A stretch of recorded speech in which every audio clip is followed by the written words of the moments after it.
What's up, everybody? My name is Dan Kornhauser, My name is Bobby Hunt.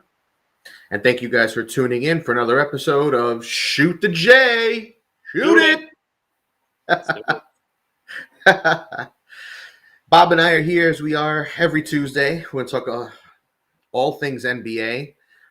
Of course, we're going to talk about the Knicks and the Nets a bit. We do want to go over some rookies and who we think are at the top of the rookie ladder at this time.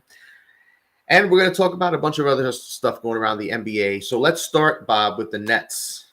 There's a lot going on with that team. Aside from having the possible MVP of the season thus far in Kevin Durant, they're dealing with a lot of COVID problems. I think last I checked, they have like 10 guys on the COVID list.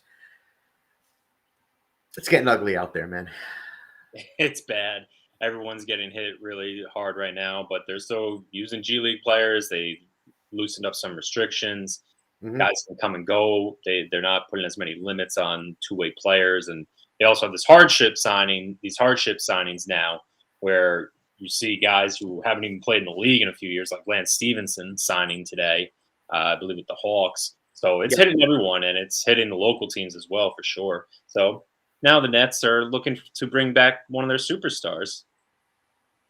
Yeah, Kyrie is coming back, and I don't think I blame them too much, honestly. I think it sucks that they had to go back on their stance, but it's more out of need than it is giving in to the superstar player because, as we said, they got a lot of guys on the COVID list. It's COVID is spreading across the NBA, and it's affecting every team, every roster. And like you said, the league, it's gotten so crazy. The leagues had to implement these random changes on who can be signed and how quickly and all this stuff, and adding roster spots and increasing roster limits and shit.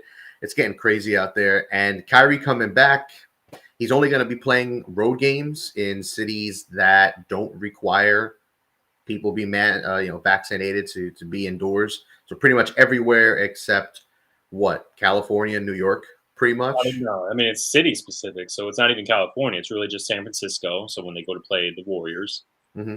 the Knicks, so in the Garden, and Mm-hmm. then also Toronto has the same mandates. But as of right now, it should be only those three cities. And obviously, you can't play home games because New York City, the restrictions are, whether it's Brooklyn, Manhattan, Queens, Staten Island, it's all the New York City. So he has to play only road games.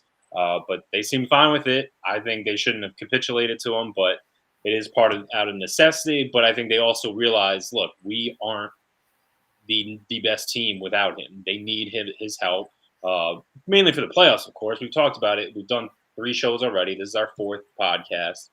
We've done it every Tuesday.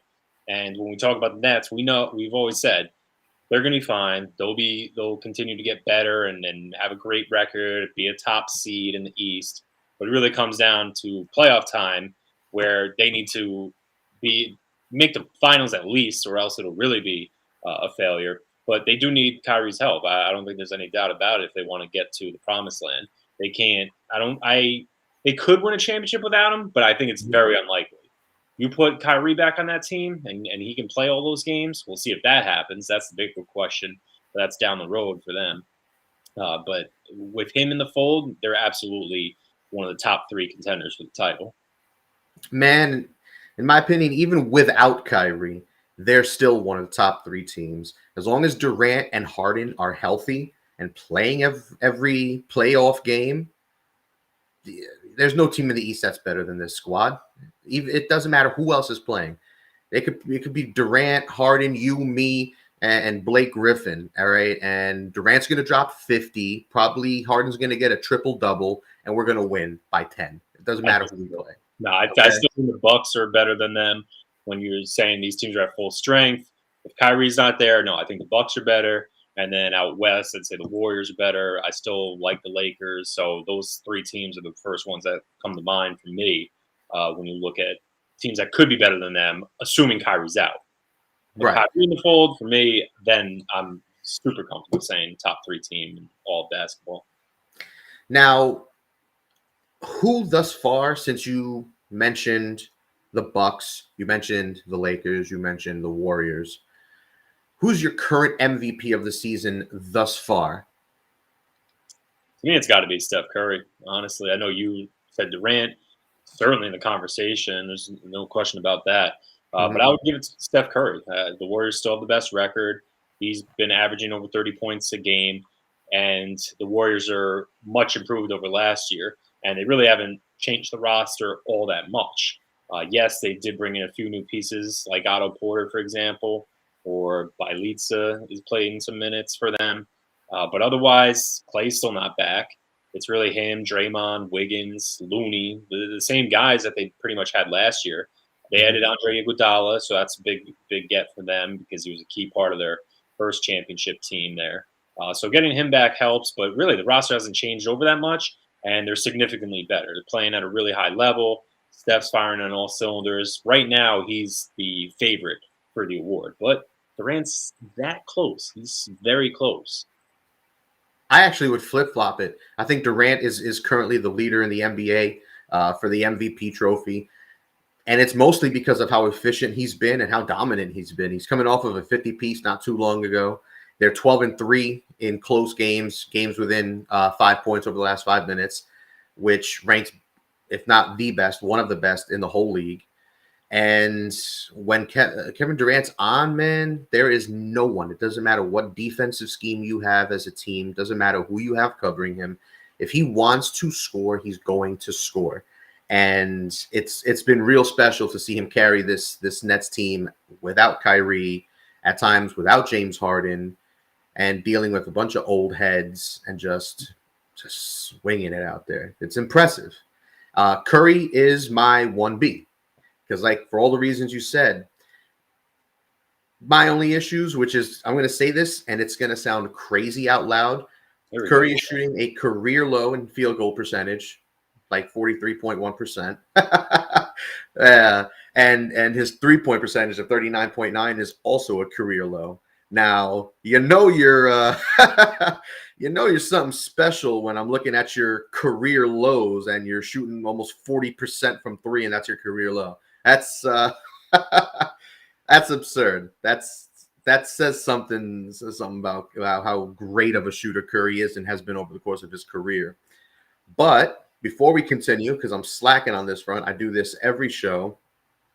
I do want to take a moment to remind you guys that we are powered by betting.net. Betting.net is your best bet for sportsbook and casino sites. Head on over to betting.net. And we do have a couple of comments here that I definitely want to show some love to. So first one is from Gunner's boss. Shoot that Jay. Someone lied to me saying white men can't jump. I just witnessed Tyler Hero fly out of the gym. And yes, he's talking about this highlight dunk that Tyler Hero had not too long ago. And he's cooking in his first game back from injury, looking real nice for my fantasy team.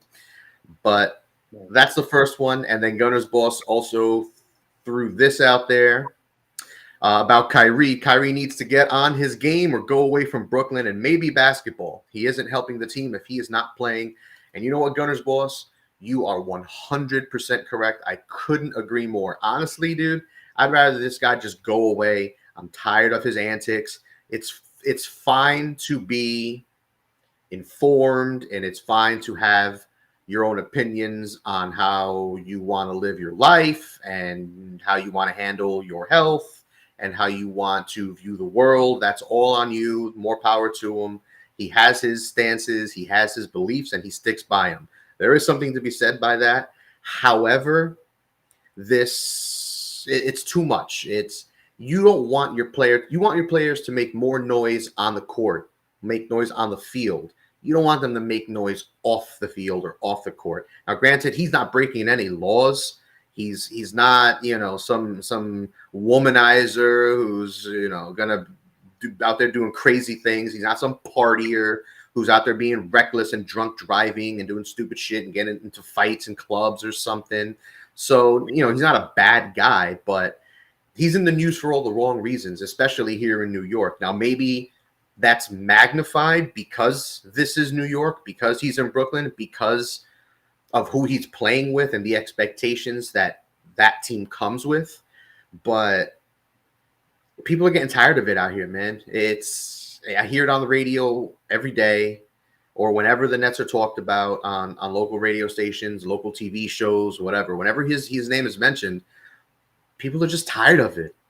And I'm not one of those that's just shut up and play basketball, because that's not how it should be. These players have a massive platform, and they reach millions of people around the world, and people look up to them and listen to them and follow them. So they should stand up for causes and rights, and different, charities and different things like that. And they should have a voice, and they should be heard and seen. But the way Kyrie's in the news, the topics that he's involved in, they're dumb and they really mean nothing. But fans don't want to hear about it. The team doesn't want to deal with it. I'm sure his teammates are tired of it too. I'm sure Kevin Durant has been texting Kyrie like, "Yo, get it together, bro. Figure it out. Get back in here. I wouldn't have come to Brooklyn if you weren't with me, and you're not here. James is cool, but he's not you. I didn't come here for James. I came here with you to win chips with you, and you're not here.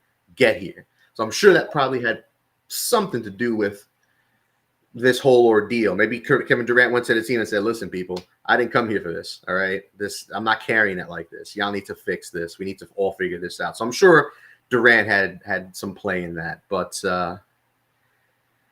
the Kyrie thing's getting tiring out here, dude. It's tiring, and it really just boils down to he's just full of it. I mean, he comes up with these excuses, and when he was saying, "Oh, I'm a voice for the voiceless," well, he didn't really act on that. It's just an easy thing to say. He'll get people on his side, but he could have told people why he didn't want to get the vaccine, why he isn't vaccinated, or even now, when literally a day after the news comes out that he's going to come back to the team, that he's going to play the road games, he lands on the COVID list.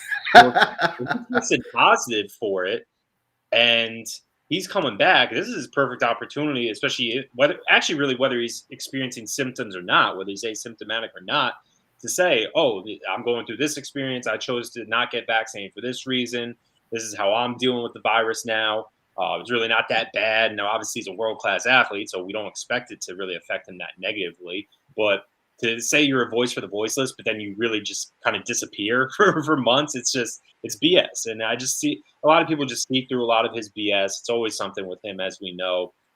Whether it's him being not showing up for games last year and having his couple week hiatus where he was going to classes and stuff and showing up, in random places, or even he had a birthday party that people didn't know he was attending.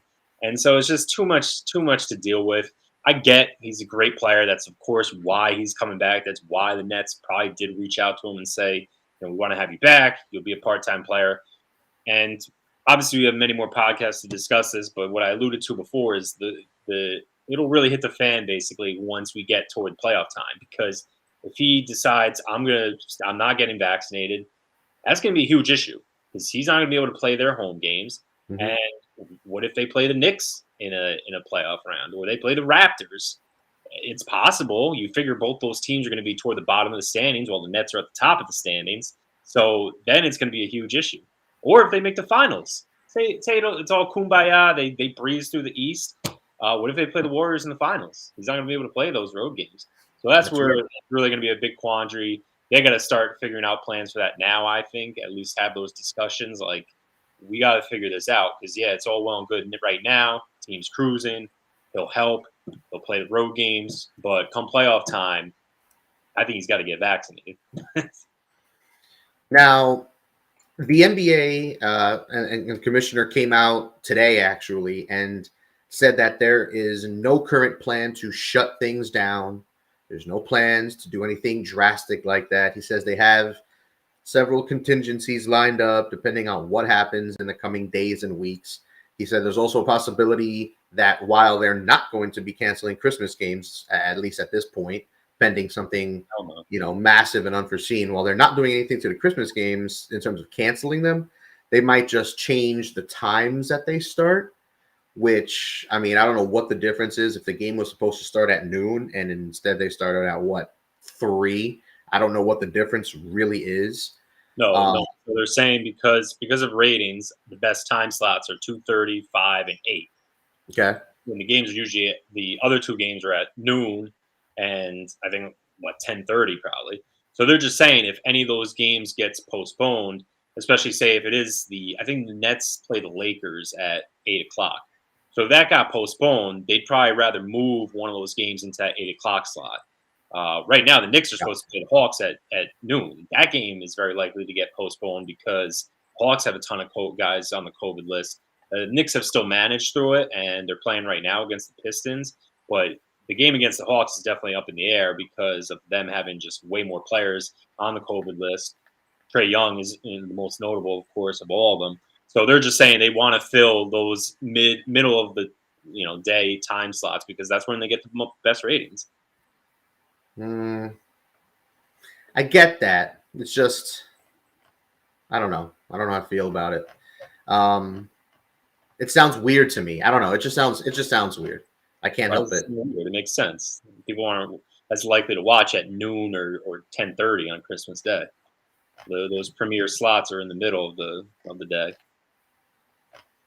And I think the NFL also has a game that night, so they probably don't. They probably want to put their matchups at 2:30 and 5. Well, regardless of that, basketball goes on. I know hockey is shut down. We're not going to talk about hockey, but hockey is shut down at least through the holiday.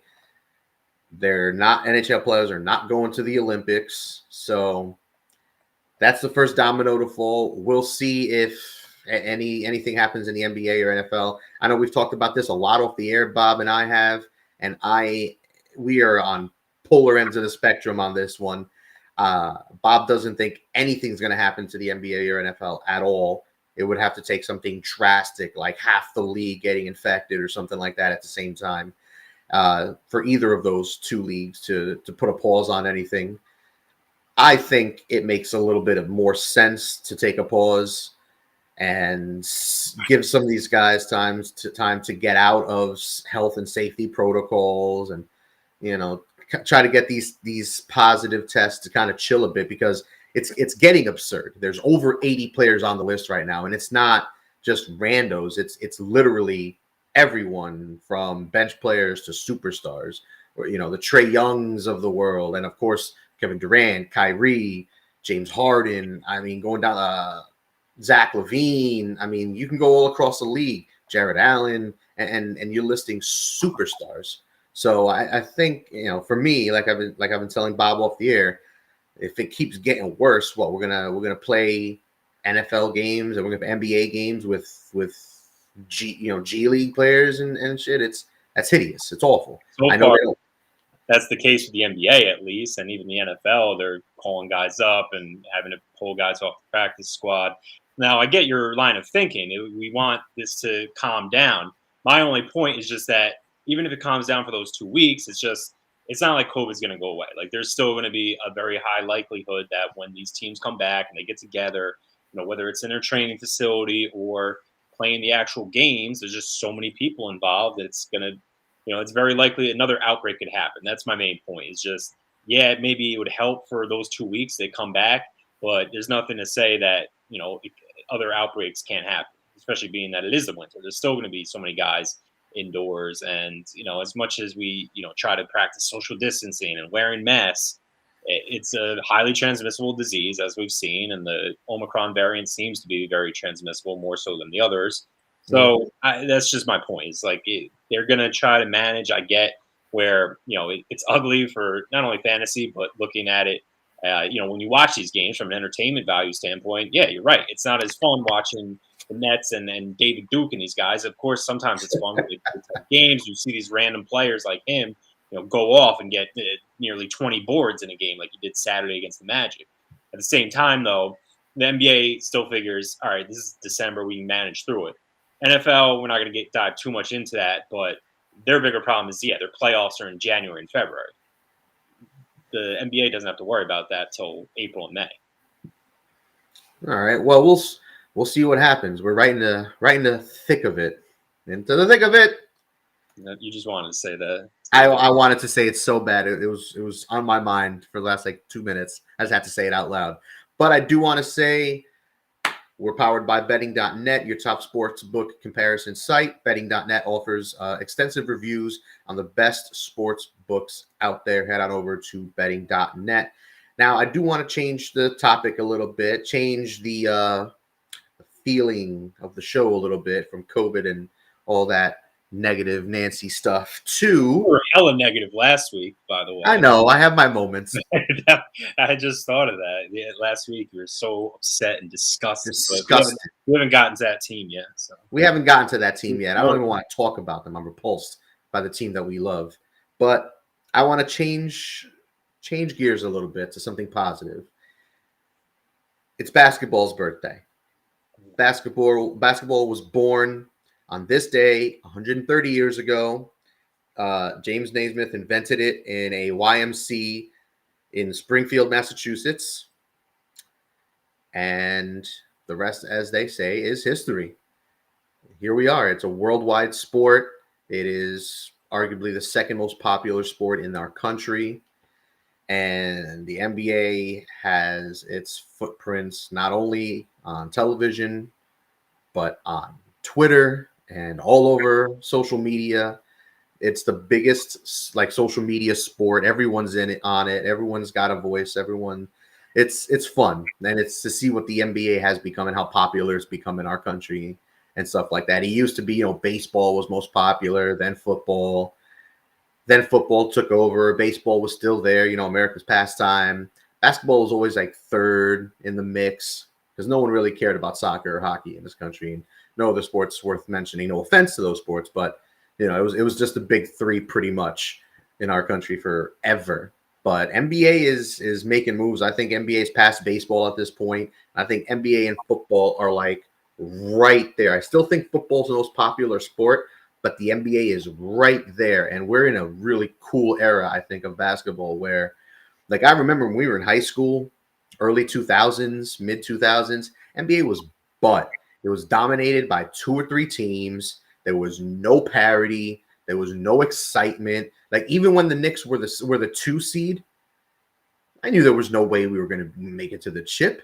There was no shot. It didn't matter that we were the 2 seed. It was obvious to me. And that's when we had Melo and Amari and Chandler, and we had a good team.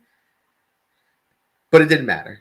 Now, I mean, yeah, sure, the Warriors and the Nets and the Bucks might be the favorites, but I mean, I think I picked the Jazz to represent the West when we were talking about this in the preseason, and they're one of another. It's not that far fetched.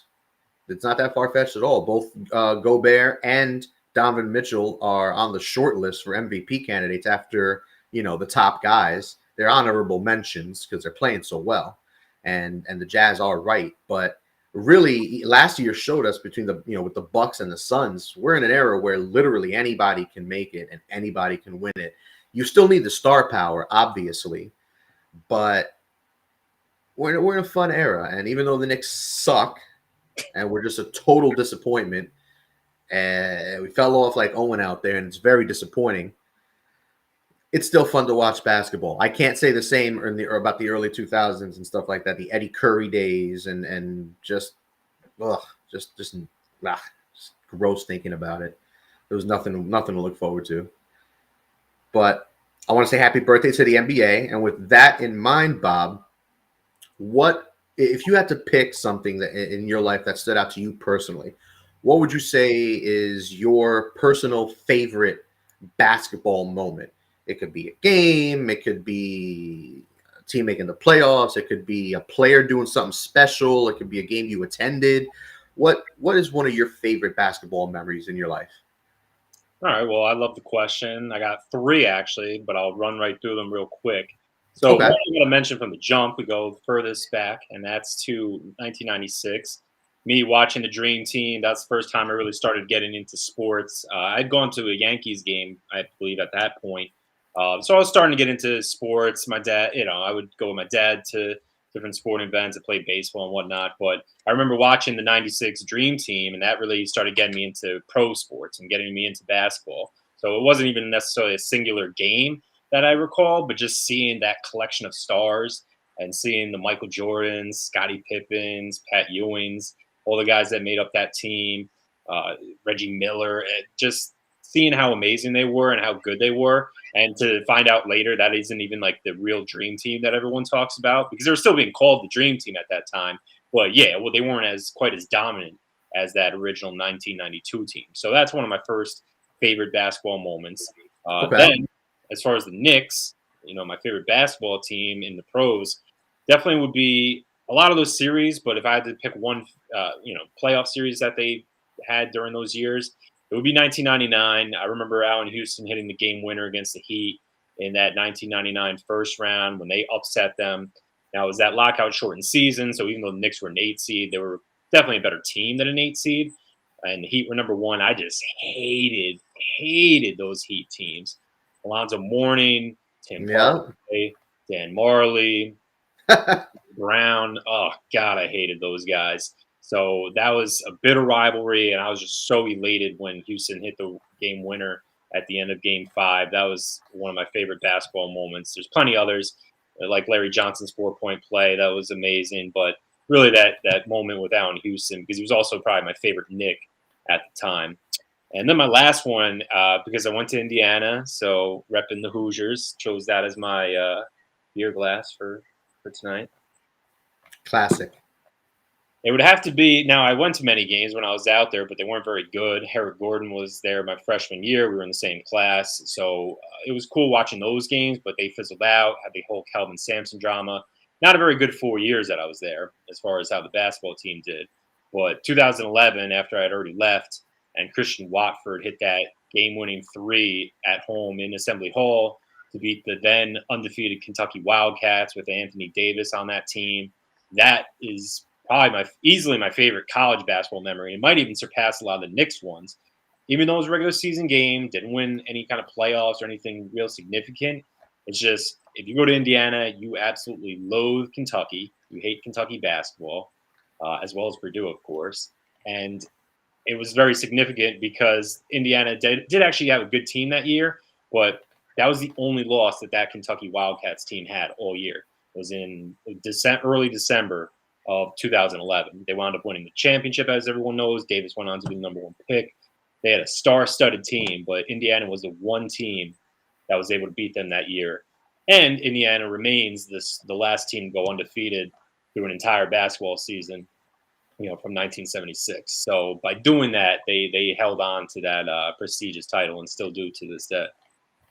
Those are three awesome things you shared with us, Bob. That's pretty cool. I like how you sprinkled in some IU love in there. I know if we had Steve on the show, I'm sure he would have chimed in on that front as well. Him being a former Hoosier as well and having won a chip there, but that's pretty cool. I like that. I'm gonna go. You know what? I'm gonna say 3 ones as well, just to match you, just because I can.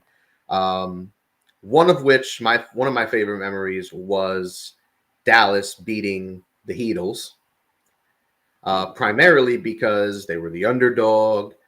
I absolutely hate it. As a Knicks fan, as you said, we hate the Heat. It's in our roots. It goes back years. Can't stand the franchise, and they just at that point they ruined the NBA. The big three, Wade, LeBron, Bosh, came together, supposed to win not 1, not 2, not 3, not 4, not 5 chips. And it looked like they were just going to do it. They were just going to plow through the league and do something special, do what they were expected to do. And they ran into Dirk Nowitzki, and it was just Dirk out there pretty much with a scrappy team. Guys like Jason Terry, and I think they had Jay Kidd at that point. Up there, Jay Kidd. I think Sean Marion was on those teams. Sean Marion. So, and actually, I remember we were in high school, and that was like the first big NBA Finals that I really got into. I mean, obviously, I had watched other finals, and I'd been a basketball fan prior, but this was like the first one that I really cared about. Even though neither of the teams were my team, I wanted to see LeBron go down. And Bob, as you know, I was not a LeBron fan at all back in that time. So when Dirk and those boys won, that was awesome. My second one of my other favorite memory is Cleveland winning their chip, only because They did it again. I like the underdog, man. Everyone loves a good underdog, but this one was they were down 3-1. They were dealing with arguably the best team of all time, set the wins record, had the unanimous MVP, superstars all over, and it was ugly. They were down 3-1, and as we know, they came back. LeBron was superhuman. Kyrie hitting clutch shots. And yeah, Kevin Love was there too, but it was really them two who did all the work, and LeBron was on fire, and they won in 7, and they shocked the world, gave Cleveland their first chip, and it was a really special moment, not only for Bron, but for the city of Cleveland and basketball fans, really, because we got to see a classic. I think that finals is one of the finals people will be talking about for years, because come on, the narratives, the stories are all there. And then my number one personal favorite memory was just a few years ago. It was Dwayne Wade's last game. I was in the building. I was at the Barclays Center. It was an energetic night, to say the very least. I was up in the box. I had gotten tickets through work, and I had a wonderful view. The food was great. There was beer and liquor in the fridge, getting lit on somebody else's tab. And That's always nice. the game was great. D Wade was fun. It was cool seeing. It was packed, and they were giving out T-shirts. Everyone got a T-shirt on the chair, and it was special. It was really cool. It was something I'd never been in the arena for something like that. And as we know how iconic D Wade and his career was, it was cool. I know LeBron was there, and Melo and a bunch of other people were on the side watching, and there were movie stars and star athletes and star musicians. I'm 90% sure Jay-Z was chilling courtside, and like it was popping. And it's definitely one of my favorite game experiences that I've ever had, regardless of sport. And it's my number one favorite NBA memory. College wise, I don't really have much. I went to junior college, and the team was good, but nothing really stood out on that front. But before we move on, I do want to throw this back out there, because the clock is a ticking. And the grueling truth is powered by betting.net. Betting.net is your best bet for finding the online casino or sportsbook that's right for you. So head on over to betting.net. Now, Bob, as we hit the home stretch here, I did want to talk a little bit about rookies, okay? Because we talked about MVPs, we talked about Durant and Curry and all this fun stuff. But we even in the previous shows, we haven't really talked about rookies. I know I had a rookie talk on the agenda a couple of shows ago, but we didn't really touch on them. So I want to do that now. So, Bob, I'm going to ask you. Well, first, just because I want to hear it, who's your top rookie thus far? So basically, who would win the award as of right now? Correct. If the awards were given out right now, who would be getting the Rookie of the Year for you? At the moment, I would say Scotty Barnes from the Toronto Raptors. He's probably Okay. played the most games of all the rookies. At the very least, he's put up probably the best stats of any player that's played a lot of games as a rookie. Okay. I'm a little surprised. I could have sworn you were going to say Mobley. Partially because I know how much you like Mobley. I know he was your favorite guy coming out of the draft. I know he's on your fantasy team. I know that's your boy. And he's going in. He's averaging 13.8, 8.3 rebounds, 2.5 assists per game. Yes, he's missed some time, but his defensive rating is tops of all the rookies at 98.2 right now. And him and Jared Allen, they look natural next to each other. Their games complement each other really well. Now, outside of those guys, outside of the big two, because really it's three guys. It's Scotty Barnes, it's Mobley, and it's Cade Cunningham. Cade has been a superstar the last few weeks. He's averaging 21 points per game, 4.3 rebounds, 4.3 assists in the last couple of weeks. Something real special. Shooting 43.6% from the field, 48.6 from three in December, averaging over 22 a game this month. And he's showing out. But outside of the big three, because there's a lot of really good rookies out there. I can think of at least 3 or 4 off the top of my head. Outside the big three, who's impressed you the most? Before I get to that, I'll just mention real quick why I put Barnes ahead of Mobley. You mentioned part of it, which is just the games. He's played at least 4 or 5 more games than Mobley. Mobley had an elbow injury, then now he's been placed in COVID protocols. Actually, the same thing for Scotty Barnes now. So, as we alluded to earlier, so many teams are dealing with this right now. But the other factor is just that Scotty Barnes has been asked to do a little more. He's averaging a few more points. He's averaging a few more assists than Mobley. The rebounds are actually the same, even though Mobley's got a few inches on him. But he also was able to keep the Raptors together. Now, they don't have a great record, but they're hovering right around 500. And they didn't have star Pascal Siakam for the first 10 to 12 games of the year or so. So that's why I would put Barnes number 1 right now. But outside of the big three, I got to look at Franz Wagner. He is on my fantasy team, coincidentally. I think you might have had him at one point. But he's playing really well for the Magic. He was a top 10 pick. I didn't have him highly rated. I thought he could be a good player, but I saw his brother, Mo Wagner, who isn't very good.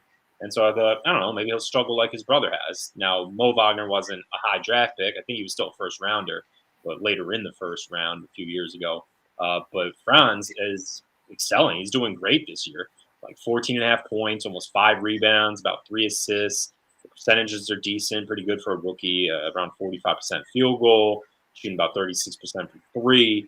So the stats are there. He looks the part. The Magic still suck, but he does look like a really nice building block going forward. And they really did need a wing player to step up. We've seen Cole Anthony step up at the point guard position. They have some decent big men like Wendell Carter and Mo Bamba, but Jonathan Isaac's been hurt for a while now and still hasn't returned. So that's one of the wing players that could be a very good player, but has just dealt with some major injuries and hasn't made his way back onto the court. So they needed someone to step up, and Franz Wagner's done a great job in his rookie season of doing that. I mean, outside the big three, it's hard to argue with someone like that. You know, I love me some Franz, some Wagner out there. He's another one. He's another one who's been going in lately. And because you said that, I'm going to go with Josh Giddey for Oklahoma City. This kid is right, man. There was a lot of questions about him coming into the draft. Australian player. You know how it is with foreigners. We don't really know too much about them over here when they come over. We just go by what the scouting reports say. And I know ESPN and NBA.com and stuff like that have their own overseas experts or whatever that study these players and that they talk about leading up to the draft. But let's be honest, when it comes to these foreigners, we don't really know too much about them. Some of them go high in the draft, and a lot of them fizzle out because they're just not quite right for the NBA for one reason or another. But this kid, young legend. His last 5 games, super impressive. Not much of a shooter, actually pretty piss poor shooter from 3. But he does everything well as well. His last game against Memphis, which was a win for Oklahoma City, played 30 minutes, had 19 points on 7 of 16 shooting. He had 11 assists and 5 rebounds with only 3 turnovers. Against the Clippers, another win on the 18th. He only scored 8 points, but he had 18 rebounds and 10 assists. Monstrous. The scoring, you want more consistency out of him scoring-wise, but he's so young. He'll figure that out. The shooting can't be this bad forever. You figure he'll get more aggressive, get to the line more, because he also doesn't get a lot of free throws. Only has gotten to the line 8 times in the last 5 games. But that'll come as he grows. The other games, 17, 7 assists, 9 rebounds, 6 points, 7 rebounds. That game was a little but then before that, 12 points, 7 rebounds, 7 assists. So The potential is there. He is averaging 10.9 points per game, 7 rebounds, 6 assists thus far. And if he keeps this up and he stays healthy, he could squeeze his way into that top 3, depending on what goes on with those other guys, if any of them fall off or get hurt or whatever. But I think Oklahoma City has found themselves a keeper in the 6th overall pick in Josh Giddey. So I just want to show some love to that young man. Oh, absolutely. And he was going to be one of my backup picks. Say if you did take Wagner, I'm sure Wagner was probably on your list as well. But Giddey has been impressive, not only for the stat lines you mentioned. Now, I haven't seen a lot of Thunder games, but the few, like Yeah. 2 that I have seen, the thing that when a guy passes the eye test, you just see the basketball IQ with it. You see he knows how to play the game. He makes smooth passes. He makes good decisions.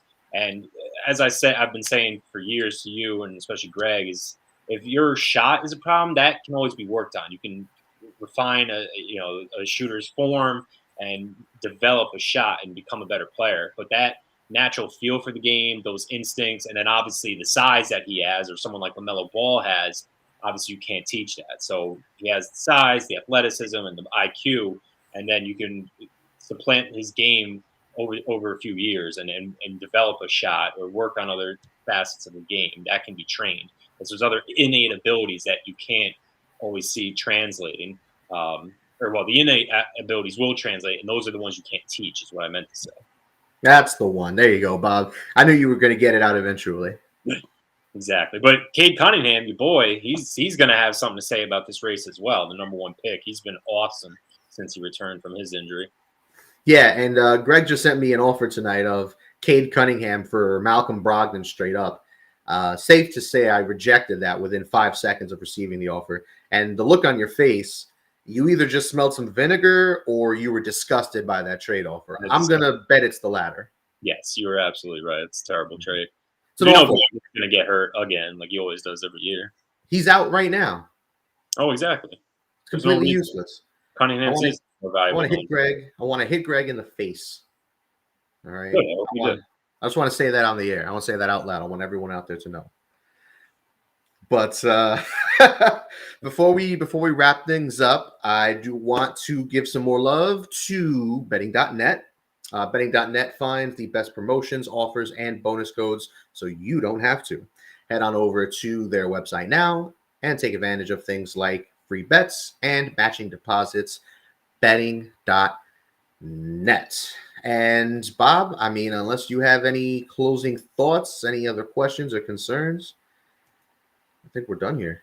Yeah, I think we're pretty much done. I guess the only thing I'd mention at the end here is just since we were talking about the rookies, Jalen Green actually still has pretty good odds. I looked this up, and it's actually current as of a couple days ago. Mobley is the favorite at the moment. Cunningham right behind him. Scotty Barnes 3. So those are the main guys. But then Jalen Green, albeit at plus 2,000, is fourth. So these odds makers, at least from this site, think he can have a big impact down the road. As the rest of the season unfolds, he is supposed to return this Thursday, so he's got to stay healthy if he has any chance at the award. He's already about at least 10 games that he missed over this past month, probably more than that. So he's still a factor. He was a number 2 overall pick, but he's shown terrible shot selection and an inability to help in other areas of the game. So unlikely, but he's still another rookie to keep an eye on because he is very talented. He was a number 2 pick. All right, we'll see what goes on there. Hopefully he gets healthy and he gets right. That team is ass, so he should get plenty of burn. So with that in mind, Bob, we are on Twitter. We are on Instagram. Why don't you tell the people our handle? That handle is DB Talking Sports. D is Dan, B is Bob. You can find us on both Twitter and IG. Certainly check out the podcast. Search Dan and Bob Talking Sports on Google, Bing, whatever your search engine happens to be. And check out my show, Bobby's Best Bets, which I'm doing every Wednesday. I post it usually on Thursday. So Thursday mornings is a good time. I went 4-1 last week. This week, if the Eagles can win this game by more than 7, I'll be 4-1 again. So I'm giving some good picks so far. Also throwing some prop bets and good stuff there.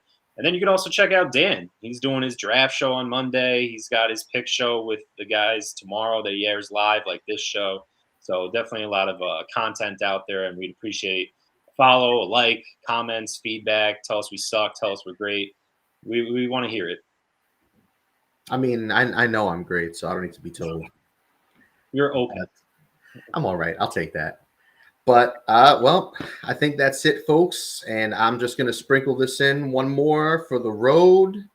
Hashtag road beers. Hashtag roadbetting.net advertisements. It's not just sports betting. Betting.net compares the best online casinos. So sit back, relax, grab your favorite beverage, and play the top online slots, poker, and table games over at betting.net. Don't have a drink tonight, I think, for the first time ever doing a podcast, but I'm going to change that once we get off the air. And thank you guys for tuning in. As Bob said, I'll be back on the Grueling Truth Network tomorrow night. I'll be with Mike, I'll be with Steve, and we'll be doing our NFL Weekly Pick'em show. I suck at picking them, but it's a great show. I hope to catch you guys there. My name's Dan Kornhauser for Bobby Hunt. Thank you guys for tuning in. Until next week.